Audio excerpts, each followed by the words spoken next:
Olá famílias, tudo bem com vocês?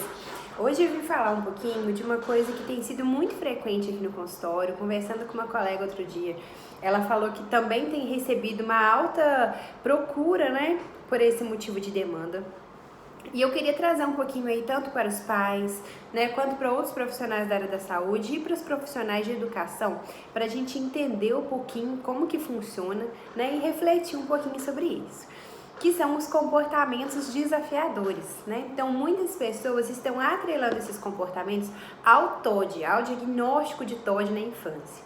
E eu queria falar um pouquinho disso porque é muito sério, né? Quando a família tem essa preocupação excessiva ou a escola, porque muitas vezes faz parte do desenvolvimento. Não todas, né? Por isso que é sempre importante a gente entender mais, a gente analisar, refletir com calma, fazer testes ali para mudança de comportamento, porque é um diagnóstico, né? Então, como tudo, a gente tem que ter muito cuidado ali quando a gente aponta isso para a família ou quando a família leva isso para um profissional, porque existem ótimos profissionais, né, na área psiquiátrica, mas existem também profissionais que vão dar esse diagnóstico de forma precoce.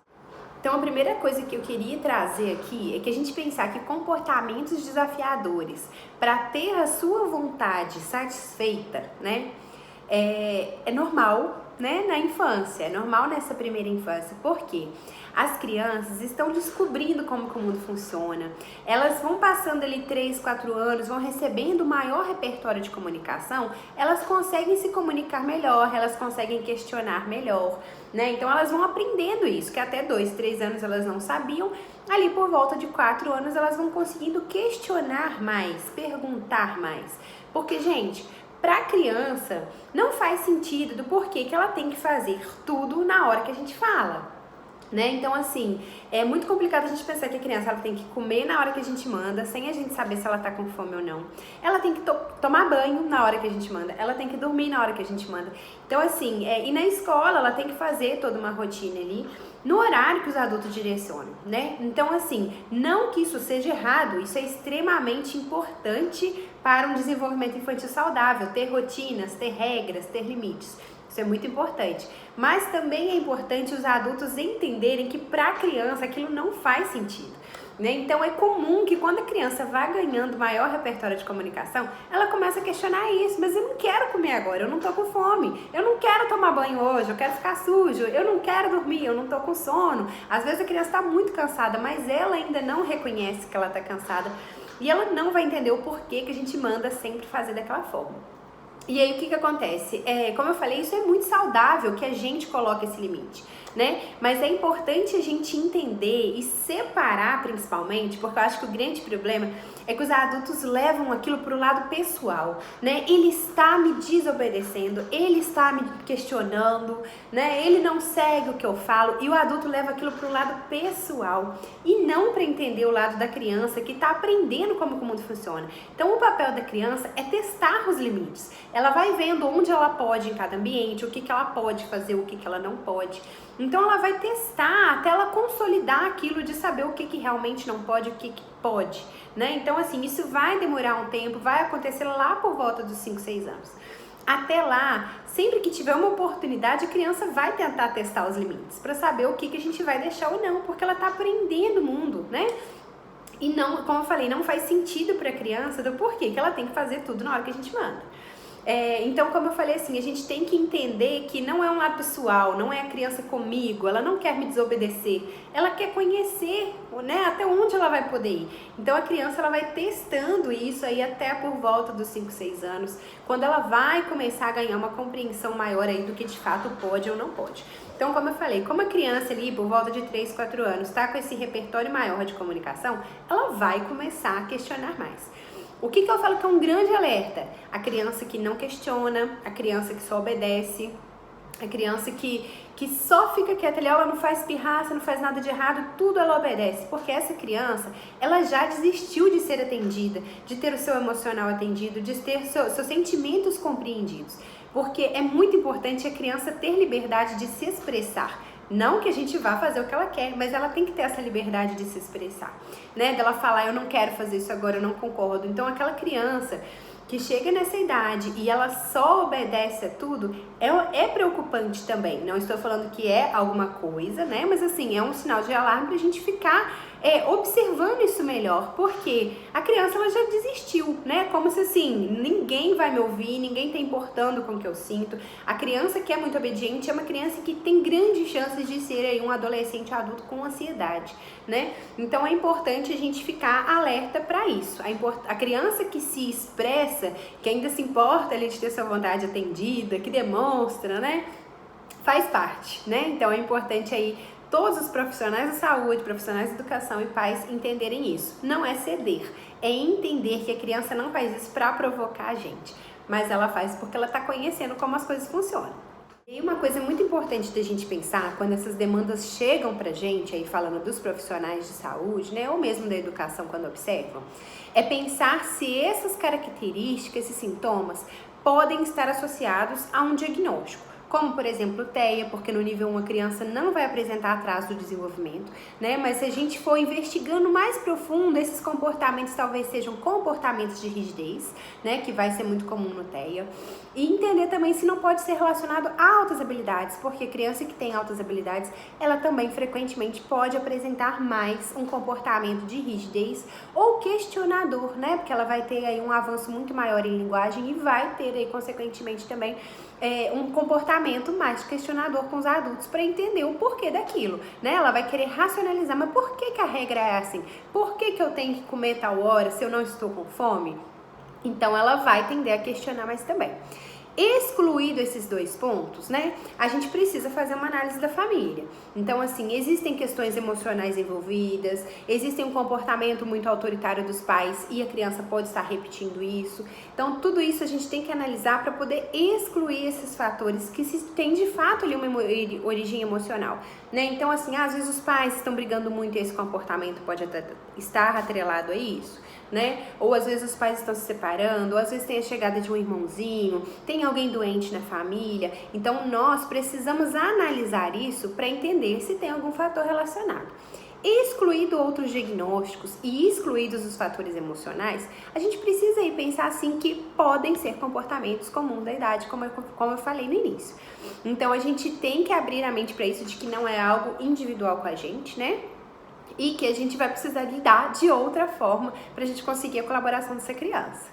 Porque assim como, se a gente pensar pais autoritários, a criança vai tender a repetir aquele comportamento, se os adultos colocam limites de forma muito rígida, né, seja na escola, ou seja os terapeutas, ou seja, né, em casa, quando a gente tem esses limites de forma muito rígida, muito autoritária, a criança vai tender a ter cada vez mais aquele comportamento. Então, aquele comportamento vai aumentar. Então, mais uma vez, não é ceder a criança, né? Não é deixar de colocar o limite. Mas esse limite, ele precisa ser feito de forma que a gente não esteja tentando entrar numa guerra com a criança, né? Porque ela é uma criança, é o que eu falei. Quando a gente entende que não é com a gente, né, que a criança está só tentando conhecer e a gente consegue lidar de outra forma, de uma forma mais tranquila, de uma forma mais calma, sem se sentir ofendido com aquele comportamento, a gente consegue direcionar a criança muito melhor e ter mais colaboração naquilo.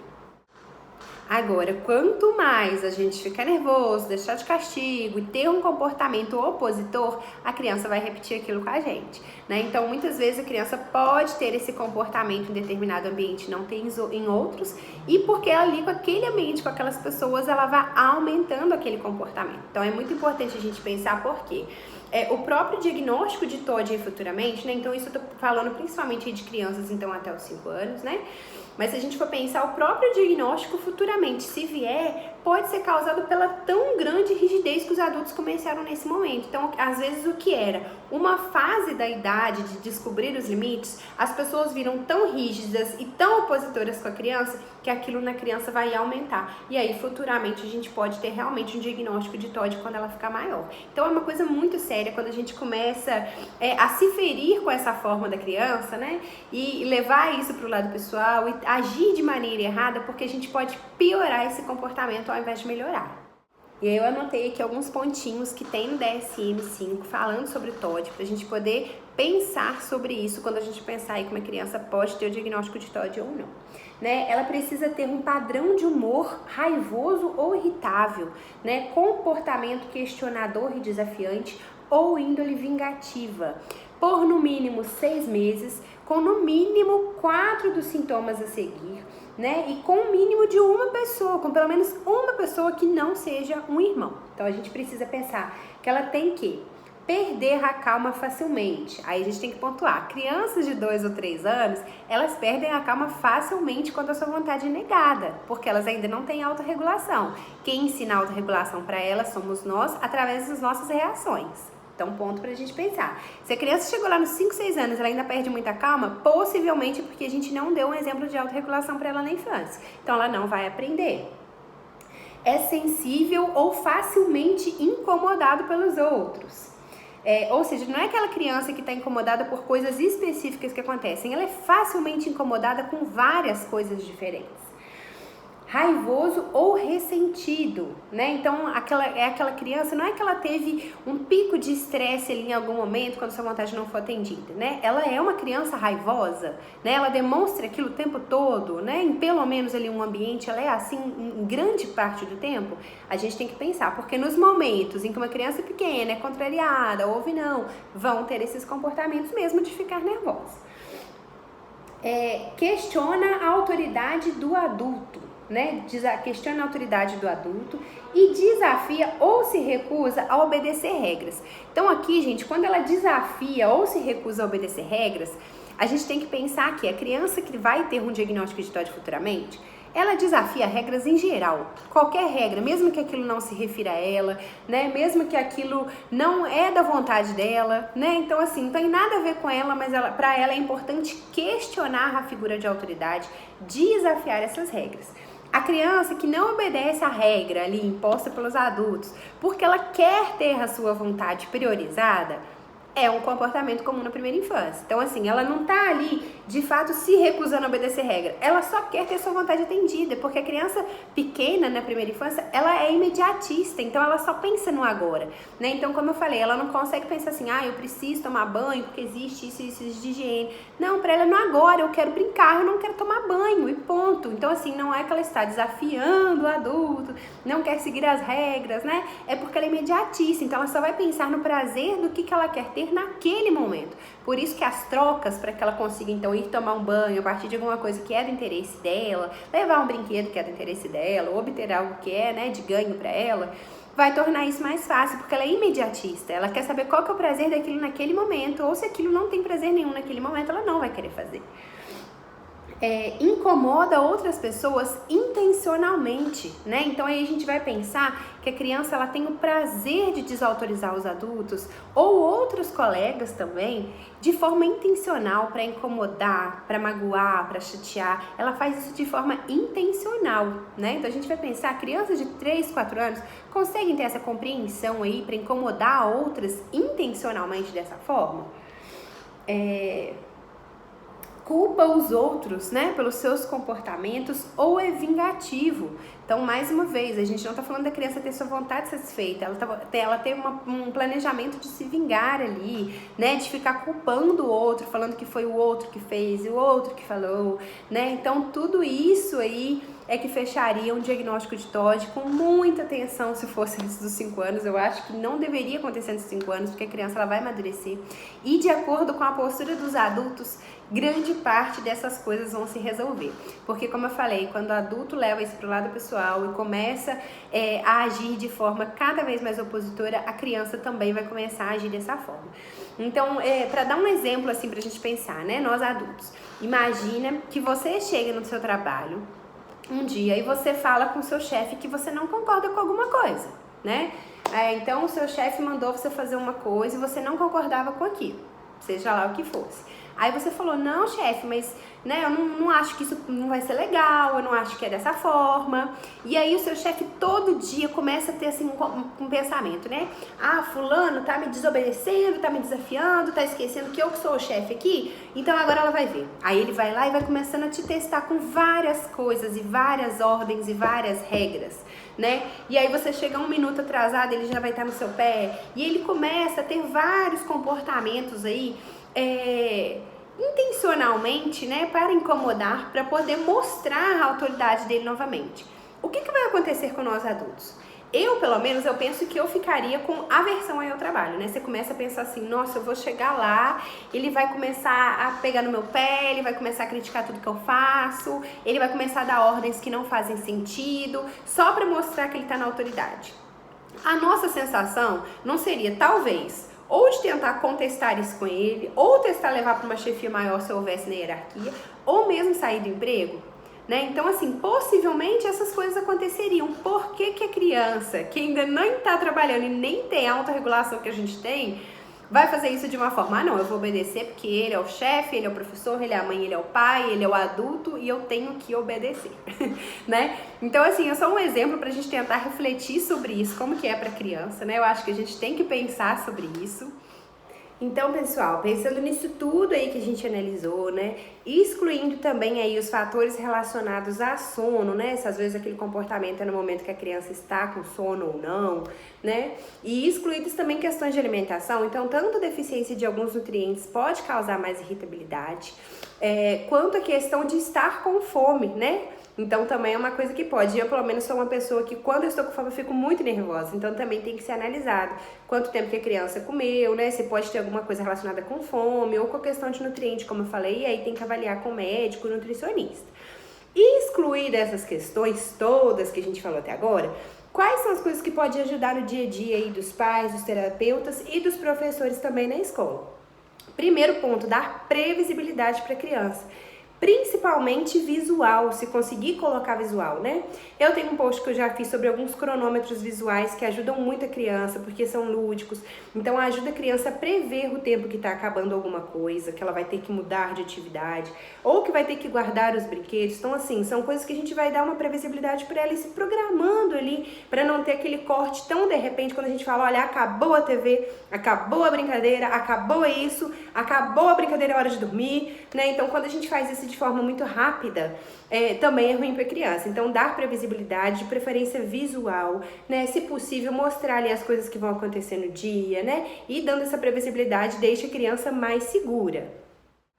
Segundo ponto que a gente pode pensar, dar opções, né, dentro ali das possibilidades do adulto. Então, a gente tem coisas ali que a gente pode proporcionar opções para a criança, né? Então, aí entra na educação positiva, né, dar opções simples dentro daquilo que o adulto precisa que seja realizado, né? Se vai levar um brinquedo ou outro para o banho, né? Se vai sentar nessa cadeira ou em outra, se é na escola, a criança não quer sentar para lanchar, você quer sentar na cadeira amarela ou na azul, né? Então, a gente dar opções ali definidas dentro do que a gente precisa que a criança realize, né? Então você quer sentar perto do coleguinha X ou Y e a gente promovendo isso para a criança para que ela tenha um controle pequeno dentro daquilo que a gente precisa que ela realize. Porque como eu falei, a ideia não é ceder para a criança, mas ajudar ela também que ela consiga fazer aquilo que a gente precisa sem ser com gritos, com brigas, com chantagens, com ameaças, né?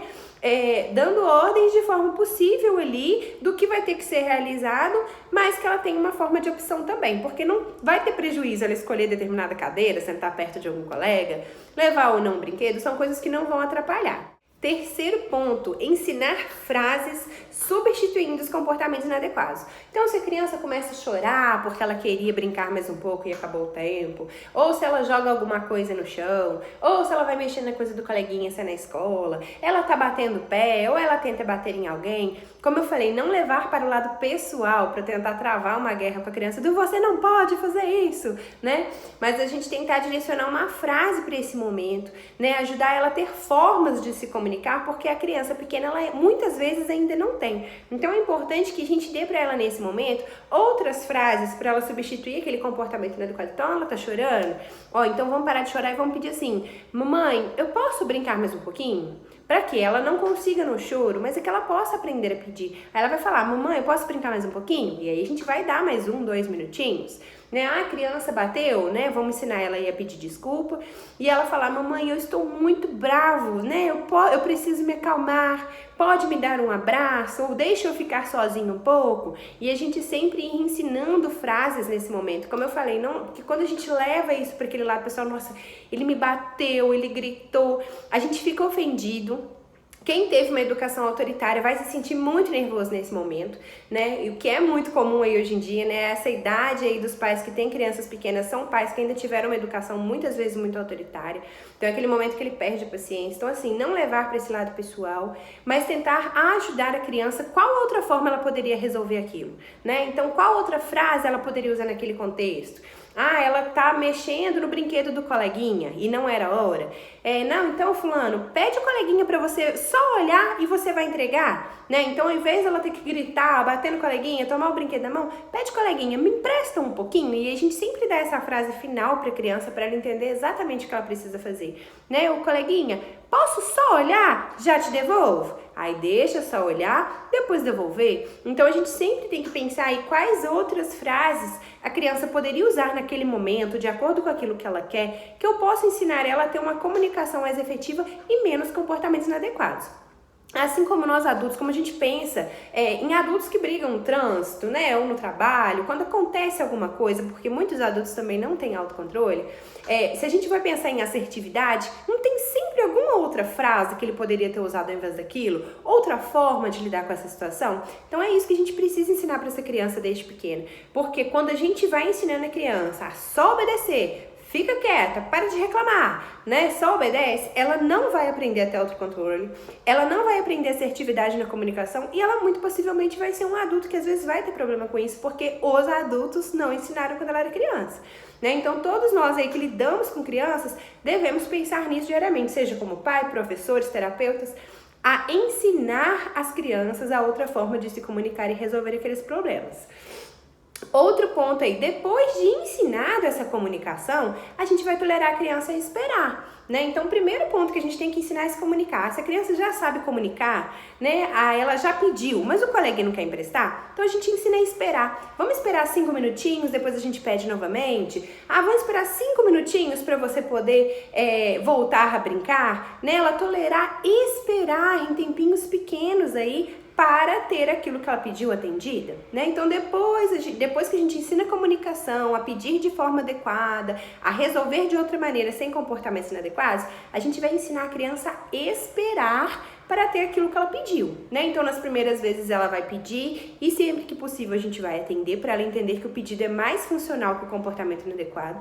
E depois a gente vai ensinar ela a esperar por aquilo que ela pediu. E depois de esperar, ela vai ter. Depois que a gente ensinou a se comunicar de forma mais efetiva, que a gente ensinou a esperar, aí sim nós vamos tolerar a tolerância com o não, dela entender que não vai ter acesso. Olha, você pediu já o brinquedo pro coleguinha, né? Ou você já pediu para ir brincar mais, mas a mamãe não vai deixar hoje. Então a gente vai começar a ensinar isso só depois que a criança já tem tolerância de esperar. Porque quando a gente tenta ensinar esse não de cara, eu não ensinei a pedir de forma adequada, eu não ensinei a esperar, eu já quero ensinar a tolerância com o não, não vai funcionar. É o que eu falei, aí vira essa briga do adulto com as crianças. Então essas são algumas formas aí que a gente pode usar para ajudar a criança nesse processo de diminuir comportamentos aí inadequados, opositores e desafiadores com os adultos, a ter uma comunicação mais efetiva, ter mais tranquilidade, né? E mais assertividade para lidar aí no futuro. Isso vai ser toda a base dela aí no futuro. Principalmente eu falo quando a gente pensa em tantos adultos que não têm essa assertividade, não sabem resolver problemas de outra maneira. Então isso é um ponto muito importante que a gente deve pensar.